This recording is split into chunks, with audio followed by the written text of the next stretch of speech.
You may not know him by name, but Chet Faliszek was a very important force in all of your favorite Valve games. He contributed greatly to Half-Life 2 Episodes 1 and 2. He was a writer for Left 4 Dead, but perhaps more importantly, he was crucial in driving the humor that Portal and Portal 2 came to be defined by. Explaining his departure to GamesIndustry.biz, who broke this news, Faliszek said that the split was on good terms. There was nothing exciting or drama-filled, he said. I worked there 12 years, shipped a bunch of great games, and some amazing hardware, and wanted to change things up. There's no news on what's next, etc. I will let you know when that happens.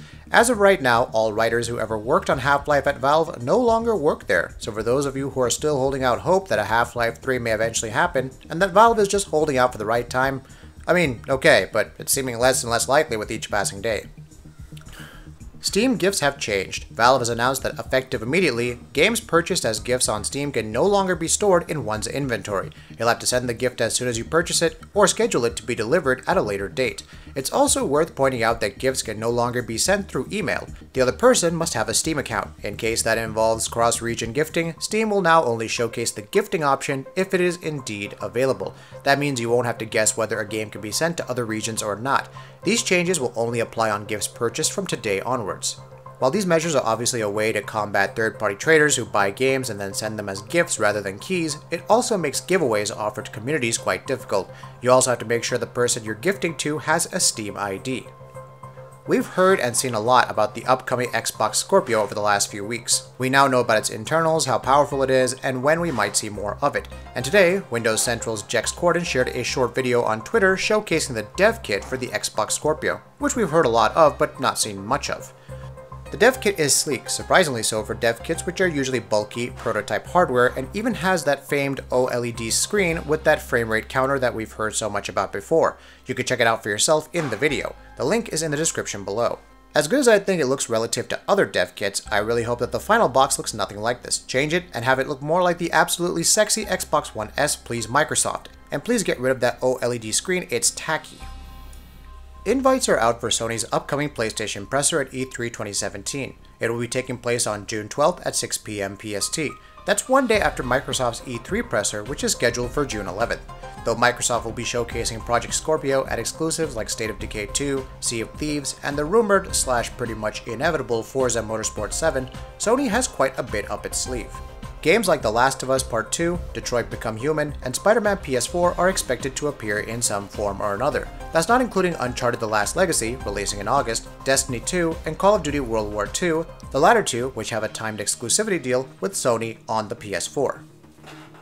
Many months ago, there was a rumor that Warner Bros. Montreal, developer of Batman Arkham Origins, was working on some new Batman games. One was apparently meant to be Suicide Squad, which disappeared in a hurry after the film was a mess, and the second was apparently focused on Damian Wayne, Batman's biological son. Whatever the status may be of the Damian Wayne game, it's not even certain if it's still the same title. According to Kotaku's Jason Schreier on Twitter, I wouldn't get your hopes up too much for that one yet. Last I heard, it was rebooted.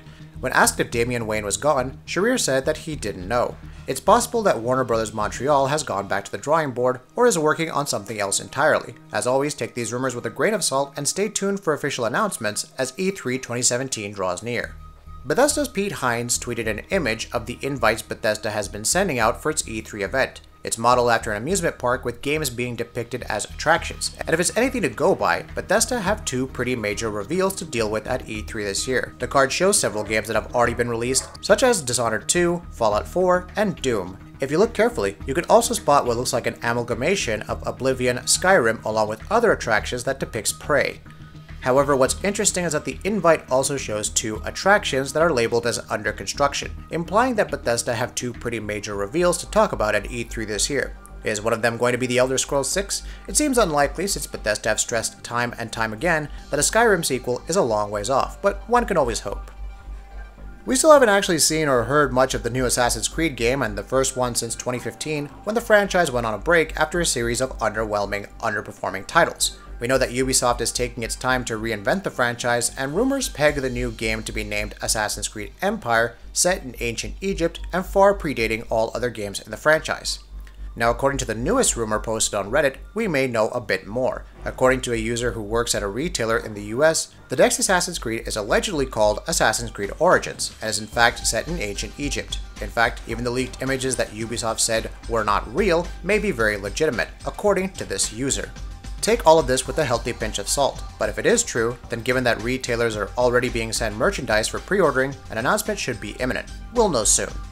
Darksiders 3 has been confirmed at long last, bringing the slightly darker, grittier take on the Zelda formula back for a third round. And just like Zelda itself saw some far-reaching changes to its standard formula with the superlative Breath of the Wild earlier this year, Darksiders 3 will be changing its formula a bit too. According to IGN, the game world will be entirely open world and connected, a physical and connected space where spatial awareness and distances both make sense. The world will be organically designed, meaning there will never be an area which is totally in a bubble. You'll always be able to glimpse other areas, ones you've been to and ones you've not, in each area of the world. Puzzles too have been overhauled in keeping with this to ensure that they always feel contextually in place, unlike existing separately from their surroundings, which was often the problem in the previous games in the series. This again was an issue in earlier Zelda games that Breath of the Wild solved earlier this year. Finally, this will be the first game in the series to run on Unreal Engine, which is exciting because that's a highly capable, powerful engine. All in all, everything that we hear of Darksiders 3 sounds exciting, and we can't wait to play it when it finally launches on the PS4, Xbox One, and PC next year. That'll be it for this video. If you like what we're doing, please go ahead and subscribe, and we'll see you next time.